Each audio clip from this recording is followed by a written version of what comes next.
Alors Jack Lamnas, vas-tu confesser oui ou non? C'est ta dernière chance mon gars. Tu es perdu. Dis toute la vérité, tu es ma parole. J'obtiendrai du procureur qu'il réduise ta peine d'emprisonnement. Voyons, je me demande bien ce que Gaspard est en train de leur raconter. S'il crache la vérité et que je m'étais, je prends 20 ans, et lui 5 ans seulement. Il obtiendra une réduction de sa peine de prison de 15 ans. Le salaud. Par contre, s'il ne dit rien et que je me tais, nous prenons tous deux 10 ans. Je te laisse réfléchir. Je reviens dans 5 minutes. Tu ferais mieux de nous déballer la vérité, pauvre voyou. Ou tu peux dire adieu à ta femme et tes enfants.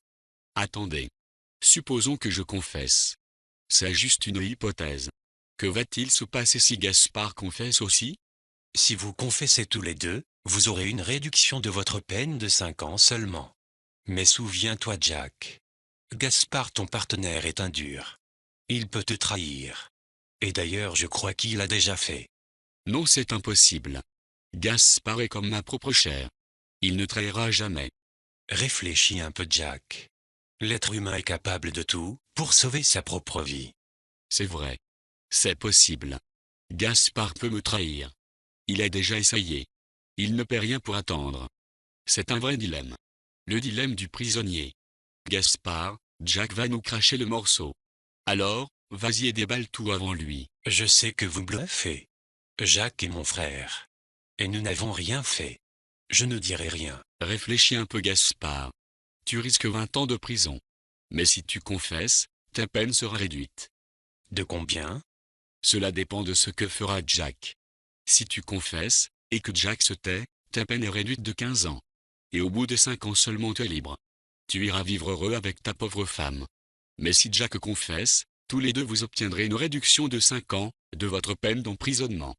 Mais si on coopère, c'est-à-dire si on ne dit rien, on a une réduction de 10 ans, selon ce qu'a dit l'avocat. Gaspard, Gaspard, Gaspard. Ne fais pas l'idiot. Tu as 5 petites minutes pour cracher toute la vérité au sujet de ce cambriolage. Je te laisse le temps de bien réfléchir. Pense un peu à ta femme. Bonsoir chers auditeurs. Je m'appelle Armand, et elle, derrière moi, c'est Stéphie, une étudiante en gestion à l'université d'Ottawa. Elle ressemble un peu à l'animatrice Oprah, mais c'est pas trop grave. C'est Olivier qui l'a fait ainsi. Nous sommes des amis d'Olivier, ce jeune homme passionné de mathématiques qui ne se fatigue pas de faire des vidéos pour les élèves. Je voudrais saluer tous les amis de la Côte d'Ivoire, le pays d'Olivier. Avant de laisser la parole à Olivier, pour nous expliquer la relation qui existe entre le dilemme du prisonnier et les maths, je vous propose l'expérience suivante. Imaginez que vous soyez l'un de ces prisonniers. Supposez, chers amis, pendant un moment, que la justice vous tient en cellule, pour un crime dont on vous accuse. Alors, vous avez deux options, confesser le crime, ou ne pas le confesser. Si vous confessez, et que votre partenaire dans l'autre cellule agit de même, votre peine est réduite de 5 ans. Si vous coopérez en vous taisant, vous gagnez une réduction de 10 ans. Par contre, si vous ne confessez pas et que l'autre confesse, lui prend seulement 5 ans de prison, au lieu de 20 ans, soit une réduction de 15 ans, et vous prenez exactement 20 ans.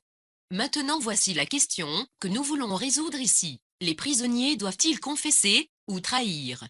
En réfléchissant à cette question, souvenez-vous que les prisonniers sont dans des cellules isolées, et qui ne peuvent pas communiquer. Et même s'ils pouvaient communiquer, aucun contrat ne serait possible entre les deux acteurs. Comme vous l'expliquera Olivier dans le prochain épisode, le dilemme du prisonnier est un exemple classique de ce qu'on appelle les problèmes d'interaction stratégique. Les mathématiciens ont conçu un cadre abstrait, mais très puissant pour résoudre ces questions difficiles. C'est la théorie des jeux.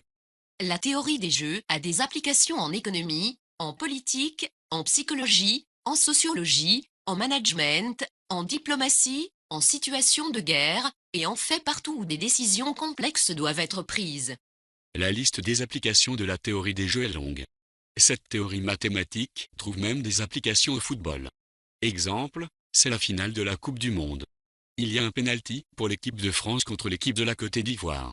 Alors, qui doit tirer le penalty, Thierry Henry ou Zinedine Zidane, et de quel côté doit-il placer le ballon?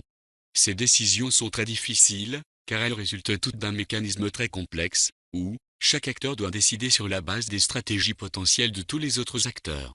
Mais comment choisir une action, si on n'a aucun moyen de savoir ce que feront les autres? Rendez-vous dans la deuxième partie avec Olivier.